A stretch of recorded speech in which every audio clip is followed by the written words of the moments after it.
So whilst our in-person delegates take a break, we have the pleasure of being joined by this year's panel host, Deborah Kops, in the studio to hear her key takeaways as to what GBS organisations and leaders can do to drive the value from no to yes. Deborah, thank you so much for joining us in the studio. Thank you for having me.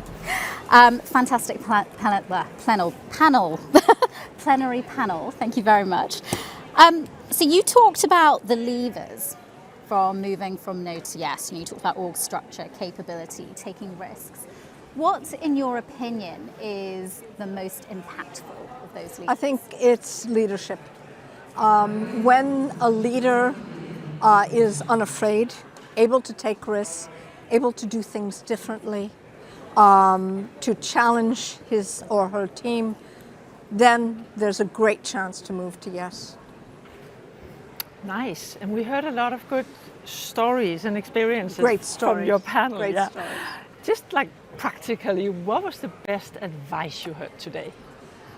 Chief Disruption Officer. Because we so often we think about the fact that no disruption is good, but if we have leaders, shared services organizations that know how to harness the power of disruption, we can actually change the way we operate.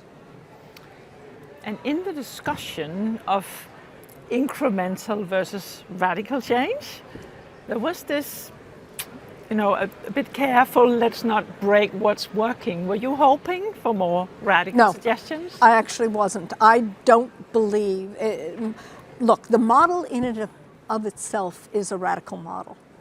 Yes, it's been around for 20 some odd years, but fundamentally it changes the way an organization works. So leave that aside. We've already ticked the box on radicalism, but the challenges shared services organizations have is that if they move too far ahead of the businesses that they partner with, the chance for breakage is really quite high. So I think measured incrementalism is correct. I would debate that a radical approach is really possible, and it's only possible if it is indeed possible in a complete greenfield site. But the business is an institution. It knows how it wants to work. And I think it's very hard for a newcomer to come in and say, we're going to do it this way. Don't think it works. So what do you think, if you could lose the no culture, and it sounded like, let's put away what we know, what's stable, let's try something out, let's mini disrupt somewhere, but what's the impact on control, on compliance, on predictability? I think those are table stakes. Control, compliance are important, but I think the levers that we talked about today, the ability to change the organization. Our organizations serve our shared services operations. They don't always serve the customer or the stakeholder or whomever you want to call it. So we really organize, we set up capabilities for our own convenience. We forget to walk in the shoes of the people we partner with and design the way we operate, the way we assemble our capabilities to create something else.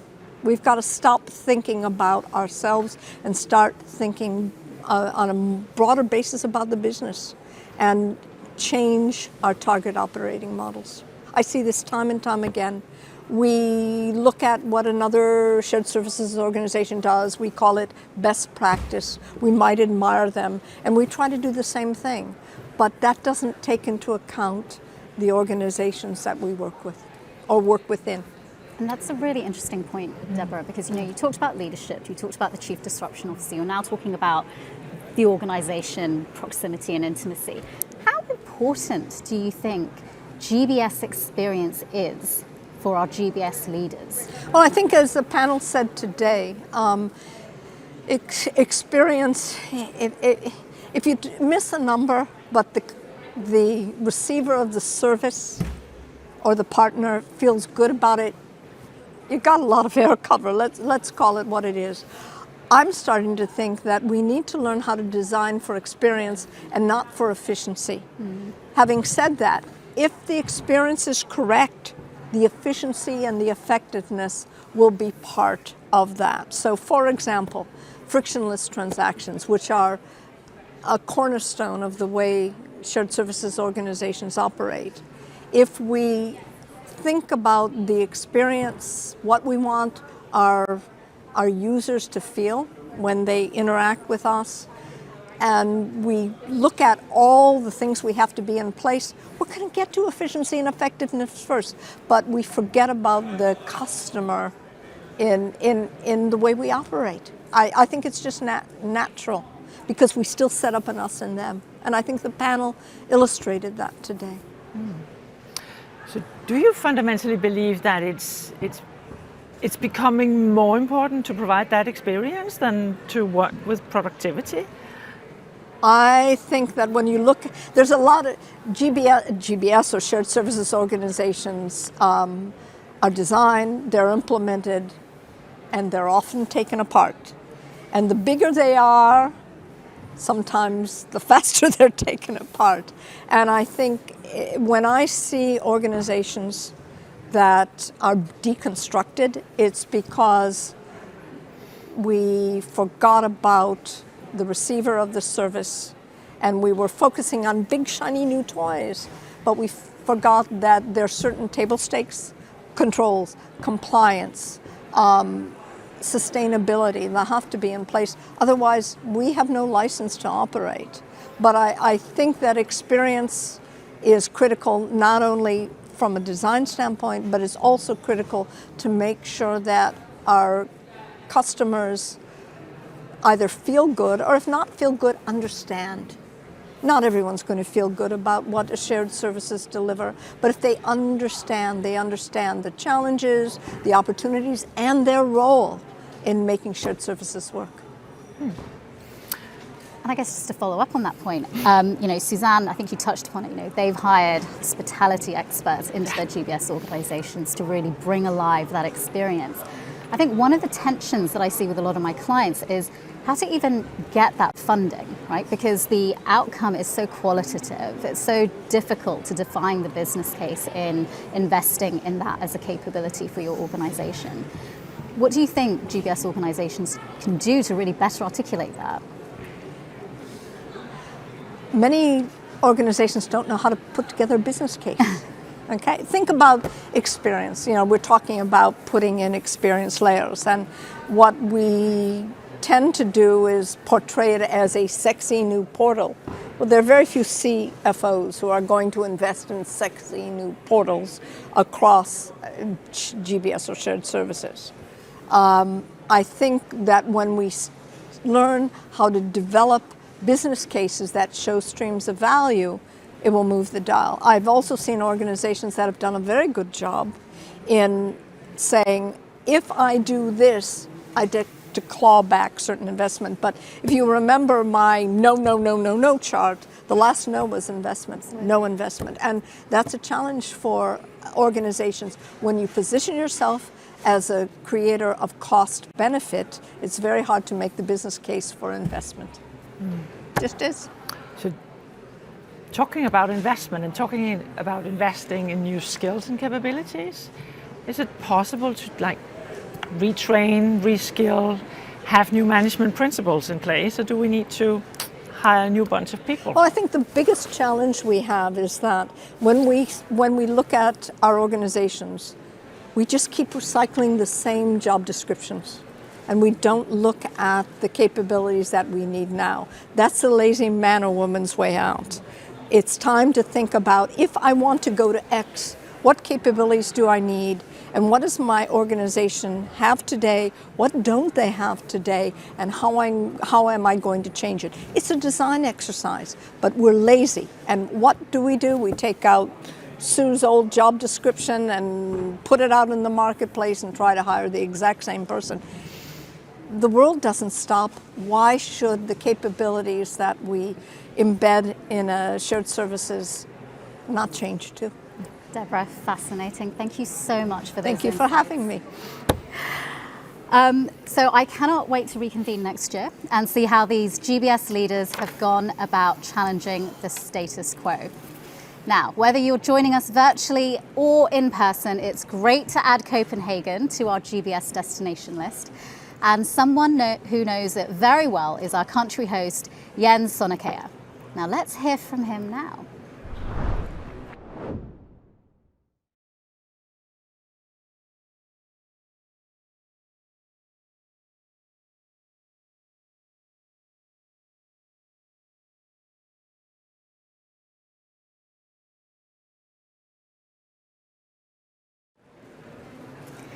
Apologies, we had a bit of issues on the sound on that, so apologies for that.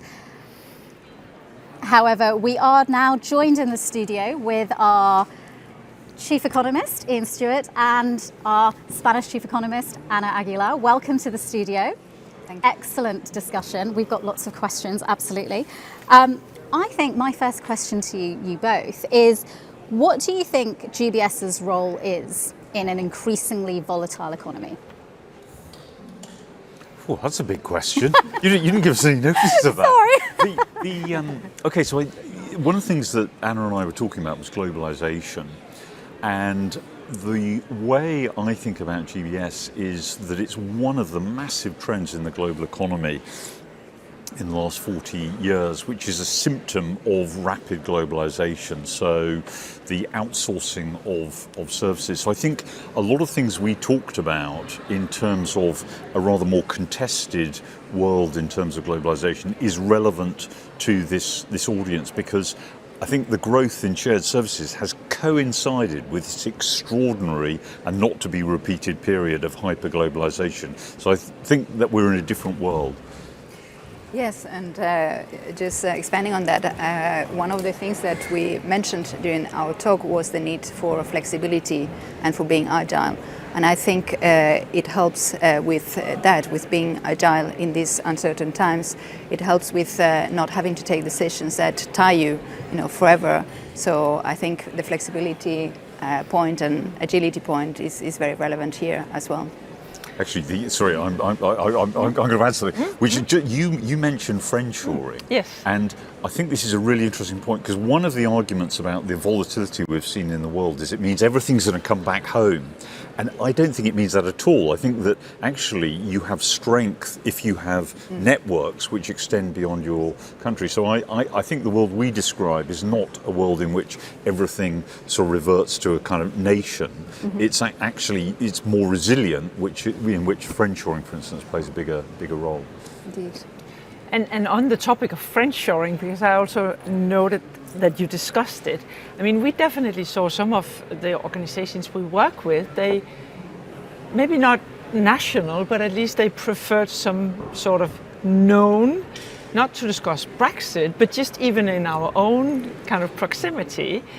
Have you seen that despite globalization, you're more comfortable staying in the known? For example, inside the EU, we have seen that this has become like a knockout criteria. I want to stay within the known.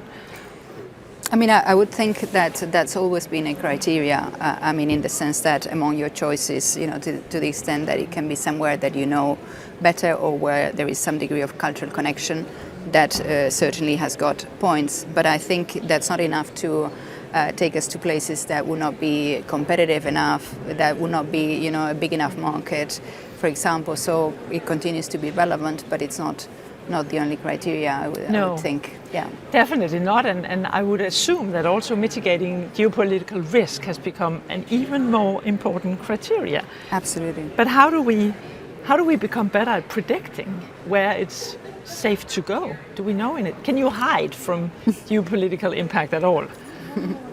I think you're right that geopolitics has kind of intruded on the world of what I call hyper-globalization in a way which means that political considerations, which have, they've always been important. I mean, a lot of the world does not operate on the kind of basis of the rules you see in North America or Europe, but geopolitical considerations are much more widespread. I mean, I think we're in a world where navigating globalization and keeping networks going involves much more. I think you picked up on this, Anna, this idea of national knowledge and thinking about thinking about regions, but also thinking about countries and the differences between countries. I mean, actually in our conversations, one of the things that staggers me is just the difference, even within a homogeneous area like Europe, between, say, the performance of the German economy and the Spanish economy. So country knowledge, I think, is going to become much more important. Mm-hmm. And I also noticed you talked about this episode of transformation, and I was like, looking to see if we could flip the pages. So what do we think is coming like in the foreseeable future? Do we have any idea of what's going to rock the business world next? I mean, the one element that I think presents a lot of unknowns is the space of climate change and how we will address that. We've talked a lot about technology, and typically we talk a lot about technology. But I think the subject of climate, in many ways, it's still a world that businesses are beginning to navigate. And I think that will be one that will create a lot of uncertainty and a lot of need to navigate through and make decisions that, to the extent possible, do not tie you, so that as you find out how things evolve, that you will have options open to the extent possible. Of course, there will be times when you have to make decisions that will tie you, but I think that will be a significant driver of transformation, and I don't think we yet know completely what that will bring for us as we travel that journey. Is that because of the physical impact of the climate change, like areas being too warm to do business and things like that? Yes, it is in part because of that, and I think that's sort of known in theory, but we don't yet know it fully in practice, and we hope that we don't get to live through it in practice. What some of the impacts are if we don't take more concrete action towards the goals, but also in other spaces. I mean, we were talking, Ian and I, about in the last few days about the massive transformation that it means for the energy sector, and in itself what that then means for the rest of the economy as the energy sector transforms. It will change our mobility habits, it will change how we interact with our homes, with our place of residence, for example. So the implications are massive. But then on the technology side as well, part of the point in the places where it's more difficult to abate emissions is about finding new technologies, and we don't yet know all of those technologies and what they will be. So we don't know what sorts of transformations they will mean for our day-to-day. And some of those technologies, they require a lot of energy as well, right? Yeah. Just mining cryptocurrencies and things like that. It has an impact that people maybe are not that aware of. Yes. Yeah. Yes. And talking about technology and AI, I believe you also said that they are seen as a disruptor, but also a net creator.